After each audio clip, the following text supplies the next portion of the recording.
అవును, నువ్వేంటి ఇంత హ్యాపీగా ఉన్నావు ఇవాళ? వాళ్ళ మేనేజర్ ఉద్యోగం పీకెచ్చేసిందమ్మా. అప్పటికీ అన్నా ఇలా ఉద్యోగాలు చేసే అమ్మాయిలు వద్దురా అని. విన్నావా? కావాలంటే వేరే అమ్మాయిని చూస్తా. వెళ్ళి మీ అమ్మ చూపించిన అమ్మాయిని చేసుకో. అయినా ప్రతి లీవ్ నేను అప్రూవ్ చేసిన తర్వాత యాక్సెప్ట్ చేయాలని చెప్పానా లేదా నీకు? మీరు ఖచ్చితంగా అప్రూవ్ చేయరు కాబట్టే నేను చేశాను. మనిషిని మాత్రం బాడీలో పార్ట్స్ అన్ని డ్యామేజ్ అవుతున్నా సరే సావ కొడుతూనే ఉంటాం. ఆ నందుతో పెళ్లి క్యాన్సిల్ చేసుకుని వచ్చింది. పెళ్లి క్యాన్సిలా? క్లయింట్స్ నుంచి వచ్చే ప్రెషర్ వల్ల తన డెసిషన్ తీసుకున్నాడు అనిపిస్తుంది. ఇలా పర్సనల్ లైఫ్ లో ప్రొఫెషన్ ని ఇరికిస్తున్నారు. ఇదంతా మనం ఎందుకు భరించాలి?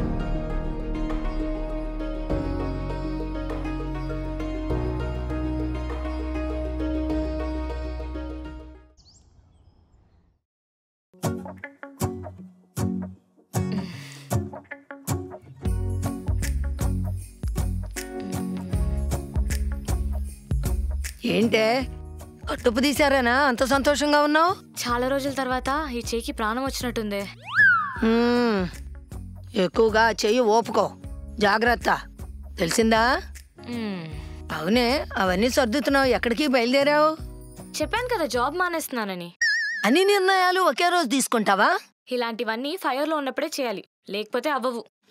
ఇంకా ఈ రోజు నుంచి ఆ కంపెనీకి నాకు ఎలాంటి సంబంధం ఉండదు. బాగుంటుంది కదే, రిజైన్ చేస్తే ఏం కాదా? అదంతా నేను చూసుకుంటానులే అమ్మా. అయినా ఎవరైనా అడిగితే బ్యాడ్ ట్రీట్మెంట్ బై కంపెనీ అని చెప్తా.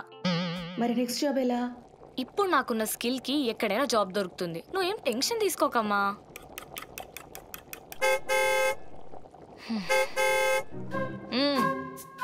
తెలుసు, నేను వెళ్తా. మాన్సా, బాగా ఆలోచించే డెసిషన్ తీసుకున్నావు కదా? బాగా. Okay okay.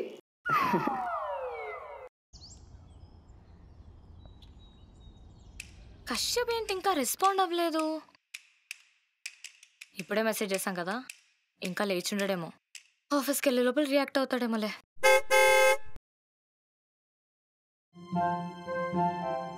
ఏంటి? సారీ మాన్సా. అయ్యో, నువ్వెందుకు సారీ చెప్తున్నావు? నువ్వేం తప్పు చేయలేదు కదా. తప్పు చేసింది నేను. నువ్వు వెళ్ళి మీ వాళ్ళు చూపించిన అమ్మాయిని చేసుకోలే. నాకు నువ్వు నచ్చావు మాన్సా. లైఫ్లో ఇంకెవరు నచ్చలేదు, నువ్వు తప్ప. You are special. అయినా నేను మీ వాళ్ళకి నచ్చలేదు కదా. మా వాళ్ళకి నువ్వు నచ్చావు మాన్సా. నేను మీ అమ్మ అన్న మాటలు విన్నానులే. మా ఫ్యామిలీ అందరి తరపున నేను సారీ చెప్తున్నాను. మా ఇంట్లో వాళ్ళతో సారీ చెప్పిస్తే ఓకేనా? ఓకేనా? ఏమండి మాస్టారు, ఇటు రండి. అమ్మా నువ్వు కూడా. నందు, పిచ్చా నీకు? వాళ్ళెందుకు తీసుకొచ్చావు ఇక్కడికి? నీకు సారీ చెప్పడానికి. మెంటలా? నందు, ఇక్కడే ఉండి మాట్లాడుతున్నారేంటయ్యా, లోపలికి రావచ్చుగా. మాన్సా నా సారీ యాక్సెప్ట్ చేసే వరకు నేను ఇంట్లోకి వచ్చే రైట్ లేదు బామ్మగారు. యాక్చువల్లీ నేనే కొంచెం ఓవర్ రియాక్ట్ అయ్యానులే. I'm sorry. ఏరి వాళ్ళెక్కడా? రాలేదు, వాళ్ళు వస్తానన్నారు. కానీ వాళ్ళని రోడ్డు మీద ఉంచోబెట్టడం బాగోదు కదా. మరేదో బిల్డప్ ఇచ్చావు. అది పెద్దవాళ్ళన్నాక ఆవేశంలో అనేకం అంటారు, అవన్నీ పట్టించుకోకూడదు. మిమ్మల్ని ఏమనున్నా పట్టించుకునేవాడు కాదండి. మాన్సా అని అన్నారు. నేను అలా అనలేదు. అర్థమైందిలే బాబు. I'm sorry Mansa. No I'm sorry. అయినా ఇక్కడి నుంచి మాట్లాడటం ఏంటే, లోపలికి వచ్చి కూర్చుని మాట్లాడుదురు రండి. లేదు, నాకు ఆఫీస్కి టైం అవుతుంది, నేను వెళ్ళొస్తాను. నేను డ్రాప్ చేస్తాను మాన్సా. మళ్ళీ మీ అమ్మ. మానసా ప్లీజ్ పద. లక్ష్మి, కాసిన పూలు కోసుకురామ్మా.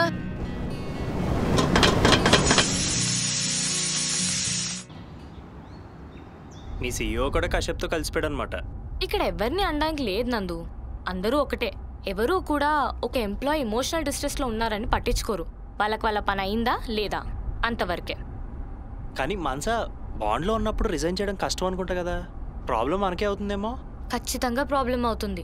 ఇన్ఫాక్ట్ తేడా వస్తే నా కెరియర్కే రిస్క్. మరి ఎలా? నువ్వు ఉన్నావు కదా నందు, అందుకే భయపడట్లేదు. ఏదైనా తేడా వస్తే ఇంకో స్వీట్ షాప్ పెట్టే, నేను చూసుకుంటానులే. వద్దులే, నువ్వు సాఫ్ట్వేర్కే సెట్ అవుతావు. కశ్యప్ కాల్ చేస్తున్నాడు. Hi Kashyap. Hi Mansa, call చేసావా? యాక్చువల్లీ నేను ఆఫీస్కే వస్తున్నాను, ఒకసారి మాట్లాడదామని. ఓ అవునా, కానీ నేను ఆఫీస్లో లేను కదా. పర్లేదు, నేను వెయిట్ చేస్తాను. నువ్వు వెయిట్ చేసినా నేను రాను కదా. అదేంటి? అదేంటంటే నేను కంపెనీ నుంచి రిజైన్ చేశాను కాబట్టి. వాట్? హే మాన్సా, నువ్వేంటి ఆఫీస్లో? చేయి తగ్గిపోయిందా? I'm quitting. ఎందుకు చెప్తున్నానో అర్థం చేసుకోండి. ఈరోజు నాకు వచ్చిన సిచ్యువేషనే రేపు మీకు కూడా రావచ్చు. అప్పటి వరకు వెయిట్ చేయకండి. Take action.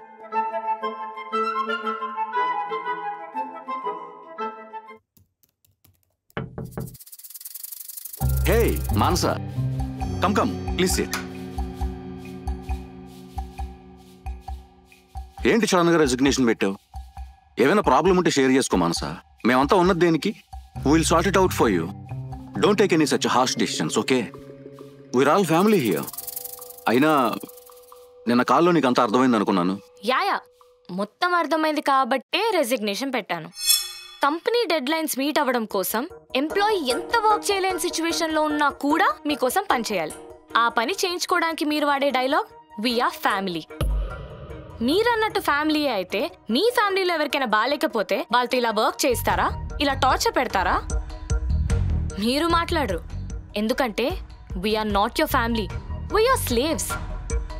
At least that's how you treat us. మీరు మాకు జీతం ఇస్తున్నారు, మేము మీకు గొడ్డు చాకరీ చేయాలి. యాక్చువల్లీ ఇన్ని రోజులు కూడా నేను ఎప్పుడు ఓవర్ టైం వర్క్కి నో చెప్పలేదు, ఎందుకంటే I really felt this company is my family. కానీ ఎప్పుడైతే నాకు ఫ్రాక్చర్ అయ్యి 10 days కంప్లీట్ రెస్ట్ కావాలని లీవ్ అడిగిన తర్వాత కూడా మీరు నన్ను ఆఫీస్కి రమ్మన్నారో అప్పుడే అర్థమైంది మీరు మమ్మల్ని మషీన్ల కంటే ఘోరంగా ట్రీట్ చేస్తున్నారని. అయినా ఆఫీస్ వర్కింగ్ అవర్స్ 9 to 6 అయినప్పుడు 6 తర్వాత కూడా మేము ఎందుకండి వర్క్ చేయాలి? ఎందుకు కాల్స్ అటెండ్ అవ్వాలి? మీరేమైనా మాకు ఎక్స్ట్రా పే చేస్తున్నారా? సిగ్గా ఉన్నా, ఇలా వర్క్ చేయలేని సిచ్యువేషన్లో ఉన్నా, ఆఖరికి చావు బతుకుల్లో ఉన్నా మీ వర్క్ మాత్రం మీకు చేసి పెట్టాలి, అంతే కదా? కొంచెమైనా హ్యూమానిటీ ఉండాలి. అందరూ ఇలాగే వర్క్ చేస్తారు మానసా. ఎందుకంత ఓవర్గా రియాక్ట్ అవుతున్నావు? Calm down. ఓవర్ రియాక్టా? వర్క్ ఎప్పుడైనా ఎంప్లాయీ ఎంజాయ్ చేస్తే రిజల్ట్ ఫాస్ట్గా బెటర్గా ఉంటుంది. Whenever an employee stops loving their work, అది స్ట్రెస్లా మారుతుంది. అలా మార్చేది మీరే. Manasa please sir, I've made my decision. కానీ మానసా, నీకు తెలుసు కదా ఎవరు అండర్ బాండ్ విత్ అస్. అది బ్రేక్ చేసే రెసిగ్నేషన్ అంతా అంటే చాలా కాంప్లికేషన్స్ ఉంటాయి. Do you really want to go through all of that? Yes sir. I understand your frustration, Mansa. You have worked really hard and managed to complete all the tasks despite being fractured. అది realise అయ్యే మొన్న internal మీటింగ్లో నీ గురించి చాలా discuss చేశాం. We all felt that you deserve a hike. హైకా? Yeah.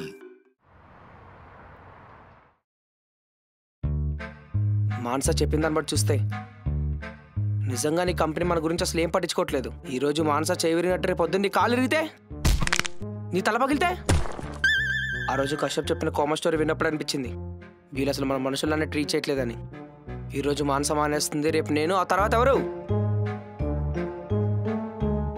Kishore, నువ్వు సీరియస్గా చెప్తున్నావు కదా? ఎస్, మనందరికీ విడుదల కావాలి. మన ఫ్రీడమ్ కోసం పైన ఒక ఫ్రీడమ్ ఫైటర్ ఫైట్ చేస్తుంది. ఒక సరోజిని నాయుడు, ఒక ఝాన్సీ లక్ష్మీబాయి, ఒక కిషోర్. మాన్సా, ఏం జరుగుతుంది ఇక్కడ? నువ్వు మా కళ్ళు తెరిపించావు కదా మాన్సా. నేను కళ్ళు తెరిపించడం ఏంటి? ఈ కంపెనీ ఎలాంటిదో మాకు అర్థమైనా చేసావు. ఏ ఉద్యమం అయినా ఒక్కడుగుతోనే మొదలవుతుంది. ఆ ఒక్కడుగు నువ్వేసావు. మేమంతా నిన్ను ఫాలో అయ్యి మేము కూడా రిజైన్ చేద్దాం అనుకుంటున్నాం. కిషోర్, నీకేమైనా పిచ్చా? ఇప్పటికిప్పుడు జాబ్ అంటే ఎక్కడ దొరుకుతుంది? బ్రెయిన్ ఏమైనా పోయిందా? ఏమైంది మనసు ఎలా మాట్లాడుతున్నావు? నువ్వు ఒక్కదానే మనసు ఎలా? నేను మానేస్తున్నానని ఎవరు చెప్పారు? రెసిగ్నేషన్ అన్నావు? వాళ్ళు హైక్ అన్నారు. బోడీ హైక్ పడిపోయావా? ఓడి హైక్. నువ్వు రిజైన్ చేద్దామా డెసిషన్ తీసుకున్నా సరే, కానీ దాని తర్వాత ఏం చేయాలో ఆలోచించావా? రాత్రనక పగలనక గొడ్డు చాకరీ చేసేది దేనికోసం? హాబీస్, ఇష్టాలు, ప్యాషన్ అన్ని పక్కన పెట్టి సాఫ్ట్వేర్ స్లేవ్ లా పనిచేస్తుంది దేనికోసం? ఆఫీస్ ఇల్లే కాకుండా సినిమా హాల్లో, పార్టీస్లో, ఈవెంట్స్లో ఇలా ఎక్కడ పడితే అక్కడ సంబంధం లేకుండా ల్యాప్టాప్ ఓపెన్ చేసి పనిచేసేది దేనికోసం? నువ్వన్నా బోడీ హైక్ కోసం, నెలాఖరు వచ్చే ఆ జీతం కోసం. మంత్ ఎండ్ వచ్చేసరికి శాలరీ ఎప్పుడు పడుతుందా అని ఎదురు చూస్తాం. పడిన 10 నిమిషాలకే 10,000 రెంట్కి, 15,000 ఈఎంఐ, ఇంకో 10 గ్రోసరీస్, 5 పెట్రోల్, ఇలా అన్ని ఖర్చులు పోగా మిగిలిన చిల్లర 2-3 వేలతో మళ్ళీ నెలాఖరు జీతం ఎప్పుడొస్తుందా అని నెలంతా ఎదురు చూస్తూ ఉంటాం. ఇలాంటి లైఫ్ గడిపేవాడికున్న ఒకే ఒక్క ఆశ హైక్. ఎక్కువ డబ్బులు వస్తే లైఫ్ బెటర్ అవుతుందన్న ఒక హోప్. అలాంటి హోప్ చూపిస్తే ఆగిపోవాలనిపించదా చెప్పు?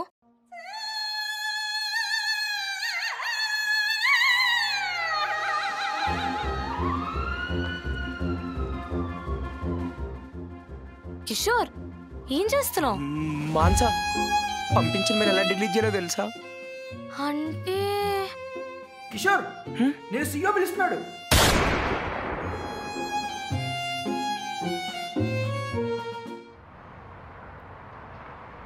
అసలు ఏమైంది మాన్సా? ఒక ఉద్యమం స్టార్ట్ చేసి వేరనార్లలో ఇప్పుడేంటి అంత సాఫ్ట్గా మాట్లాడుతున్నావు? మరి తప్పదు కదా. ఒకసారి మళ్ళీ చెప్పు, నీ ప్యాకేజ్ ఎంత? అంటే నెలకి ఏంటి అంతనా? కానీ వాళ్ళు అంత టార్చర్ పెట్టారు కదా, మర్చిపోతావా? సి, ఆవేశంలో ఏ స్టెప్ తీసుకున్నా బ్యాక్ ఫైర్ అవ్వచ్చు. అదే ఆలోచించి తీసుకుంటే మంచి బ్యాక్ బోన్ అవుతుంది. ఇప్పుడు చూడు, మా వాళ్ళకి ఏ లోటు లేకుండా చూసుకోగలుగుతాను. అయినా ఐటీల్లో ఈ టార్చర్లు, ప్రెషర్లు ఇవన్నీ కామన్. ఇవి దాటి నిలబడాలి, అప్పుడే గ్రోత్ ఉంటుంది. ఈ ప్రాసెస్లో వాళ్ళు మమ్మల్ని చీడ పురుగుల్లా చూడొచ్చు, మెషిన్లల్లా ట్రీట్ చేయొచ్చు, లాగౌట్ అయ్యాక వర్క్ ఇవ్వచ్చు, ట్రిప్లో ఉన్నప్పుడు కాల్స్ అనొచ్చు. ఇలా నాన్ స్టాప్ నిన్ను చెరుకు మెషిన్లో పెట్టినట్టు పీల్చి పిప్పి చేయొచ్చు. వీటన్నిటికీ రెడీ ఉంటేనే ఐటీలో జాయిన్ అవ్వాలి. ప్యాకేజ్ పెంచితే చాలు, ఎంత పనైనా చేసేస్తారనమాట. ప్రతి ఐటీ ఎంప్లాయ్ ఇంతేనా? పొగడకు నందు. నీకు పొగడతలా ఉందా? సరే కానీ ఇంతకీ మన పెళ్ళెప్పుడు? నీ చేయి పూర్తిగా తగ్గని చేసుకుందాం. నువ్వు పెళ్లి చేసుకోవడానికి నా చేతితో సంబంధం ఏంటి? నేను సైలెంట్గా తాళి కట్టించుకుంటానులే. చేసుకుందాం చేసుకుందాం. ఎప్పుడో చెప్పు, నేను బోల్డ్ అంత షాపింగ్ చేయాలి. అసలే హైక్ కూడా వచ్చింది ఇప్పుడు. వచ్చిందిలే అమ్మా, ఎన్నిసార్లు చెప్తావు? మాట్లాడి ముహూర్తాలు పెట్టించేద్దాం.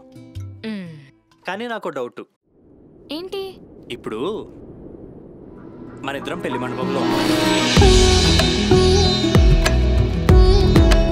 పూజారి మంత్రాలు చదువుతున్నాడు.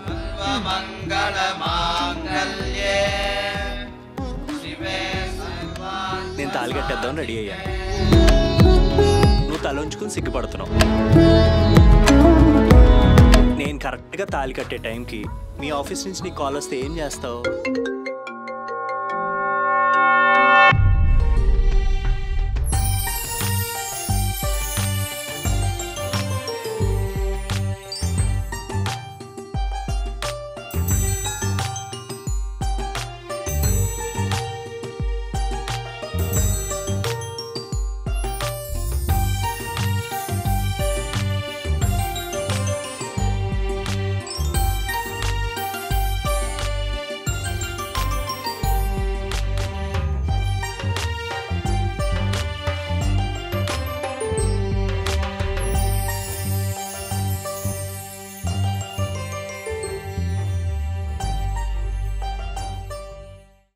మనసు ఆగు, మా అమ్మ చెప్పేది నిజమే కదా. మీ అమ్మ కరెక్ట్ గానే చెప్పారు. ఇండిపెండెంట్ గా ఉండే అమ్మాయిలు ఎవరికి వద్దు. చెప్పింది విని చేయమనేది చేసే అమ్మాయిలే అందరికీ కావాలి. జాబ్ చేసే అమ్మాయిలు పెళ్లి చేసుకోవడానికి పనికిరారు. ఎందుకంటే సంపాదించే అమ్మాయిలకి పొగరెక్కువ కదా. అదే జాబ్ చేసే అమ్మాయిలే కావాలనుకో, వాళ్ళ జీతం మొత్తం అబ్బాయి ఫ్యామిలీకే వెళ్ళాలి. మరి అమ్మాయి ఫ్యామిలీ సంగతి ఏంటి? మనస, అది నేను అనలేదు కదా. వెళ్ళి మీ అమ్మ చూపించిన అమ్మాయిని చేసుకో.